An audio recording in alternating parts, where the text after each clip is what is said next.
সবজি খাবো না, সবজি ভালো লাগে না, সবজি ঘাস ঘাস লাগে। শাশুড়ির ছেলের এইসব কথা শুনতে শুনতে আমি বিরক্ত। সবজি খাওয়া শিখায় নাই, মাছ খাওয়া শিখায় নাই, সেটা তোমার সমস্যা।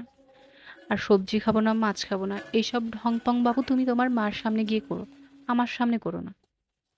আসসালামু আলাইকুম। চলে আসলাম নতুন আরেকটা সবজি ভিডিও নিয়ে।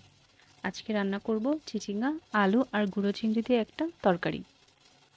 যারা শুধু প্লেন সবজি পছন্দ করেন না, তারা এভাবে গুঁড়া চিংড়ি দিয়ে এই তরকারিটা রান্না করে খেতে পারেন। এর জন্য প্রথমে পেঁয়াজ মরিচ ভেজে এর মাঝে গুঁড়া চিংড়িগুলো দিয়ে একটু ভেজে তারপরে আদা রসুনের পেস্ট দেব। আদা রসুনের পেস্ট দিয়ে গুঁড়া চিংড়িগুলো আরেকটু ভেজে এর মাঝখানে একটু পানি দিয়ে অ্যাড করে দেব। তারপরে একে একে অন্যান্য মশলাগুলো দিয়ে দেব, যেমন হলুদের গুঁড়া, মরিচের গুঁড়া, ধনিয়ার গুঁড়া, লবণ।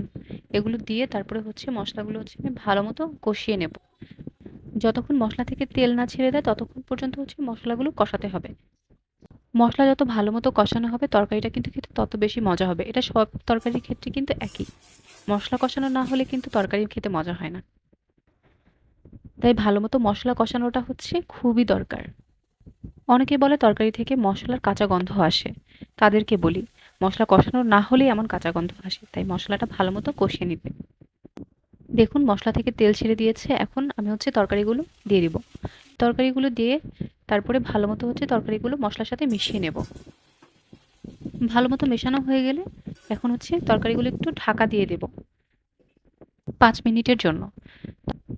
এই পর্যায়ে সবজিগুলো হালকা সিদ্ধ হয়েছে এবং সবজি থেকে অল্প পানি ছেড়েছে।